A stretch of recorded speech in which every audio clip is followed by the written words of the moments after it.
markii lagu dhawaaqay in doorashada madaxtinimada Soomaaliya ay ka dhacday magaalada Muqdisho oo ku guuleystay Xasan Sheekh Maxamuud oo noqonaya madaxweynaha tobanaad ee Soomaaliya ayaa waxa isugu soo baxay wadooyinka waaweyn ee bartamaha magaalada Kismaayo boqolaal shacab ah kuwaasi oo ku faraxsanaa in mar kale Xasan Sheekh Maxamuud loo doorto in uu Soomaaliya hogaamiyo dhawaaqa rasaas xoogan ayaa laga maqlay gudaha magaalada Kismaayo taasi oo ka mid ah dabaaldegyada lagu soo dhaweynayay soo laabashada Xasan Sheekh Maxamuud xilli dalka aysan hore uga dhicin in laba jeer uu madaxweyne ka noqdo hal qof dadweynaha u dabaaldegayo guusha madaxweyne Xasan Sheekh Maxamuud ee isugu soo baxay wadooyinka waaweyn ee magaalada Kismaayo oo la hadlay muqbaayaha Puntland TV ayaa hambalyo iyo bogaadin u diray madaxweyne Xasan Sheekh Maxamuud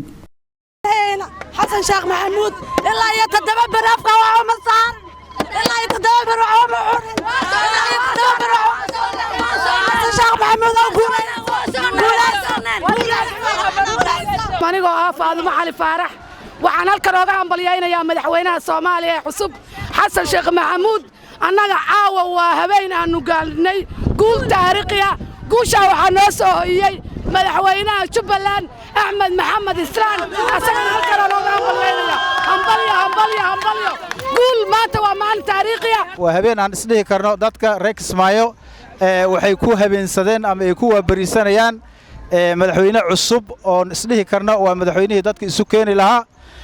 runtii farxadda dadka ka muuqato waxay ka turjumaysaa in ay ku jiraan 5 sano xabis maxaan ku yiraahdaa kor ka xiran hoosna ka xiran waxaan leenahay madaxweynaha cusub Xasan Sheekh Maxamuud oo lagu doortay magaalada Muqdisho caasimadda Soomaaliya hambalyo anoo ku hadlaya afka magaca reer Jubbaland xilli saqdhaxa waxaan u hambalyeeynaa madaxweynaha Soomaaliya Xasan Sheekh Maxamuud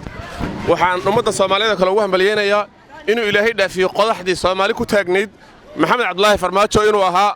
qodax Farmaajo Soomaali ku taagan gaar ahaan reer Jubbaland qodax ku taagan bay ahayd Ilaahay baa naga soo qabtay alxamdulillaah rabbil caalamiin ummadda Ilaahay wata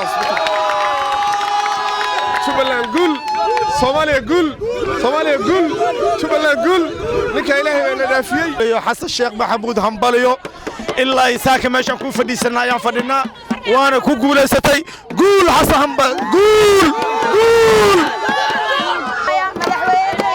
حسن الشيخ محمود وكسود وين مدحوينه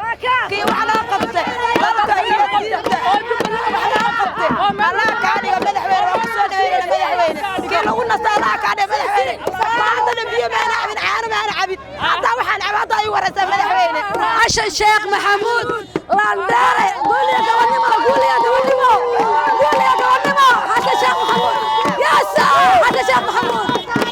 بسم الله الحمد لله مقعيقو عبد العظيم عبد الله نحر waxaan joogaa magaalada Kismaayo axbartanka magaalada Argo oo doonay inaan hal laba kalma ka dhaho Soomaaliya caaw waxay u tahay guul taariikh ah maadaama la helay madaxweyne khibrad leh oo dalka hore u soo hogaamiyay insha Allah waxaan rajaynaynaa in uu dalkan horumar iyo barwaaqo uu gaarsiiyo ereyga halka dhigaha Soomaali nabad ah iyo dal heshiis la Soomaaliya maanta waxay taagan tahay marxalad aad culus ee soo martay oo dalkan shan sano u dambeysay marka insha Allah waxaan rajaynaynaa in madaxweynaha Xasan Sheekh Maxamuud leeyahay hambalyo waxaan rabaa in halkan hambalyo u mariyo madaxweynaha cusub ee Soomaaliya oo mar kale ku guuleystay si cod aqlabiyad leh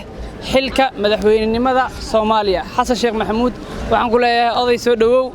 kusoo dhawow xilka lagu egmadana waxaan ku leeyahay Ilaahay ku fududeeyo waxaan joognaa isgoyska Argada waxa isku soo baxay dadkii farxad darteed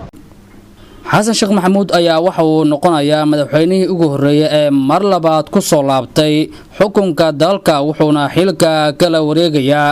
Maxamed Cabdullaahi Farmaajo oo horay uu xukunka ugu wareejiyay sanadkii 2017 doorashadii ka dhacday magaalada Muqdisho ayaana shacabka Soomaaliyeed waxa ay uga hadlayaan aragtiyo kala duwan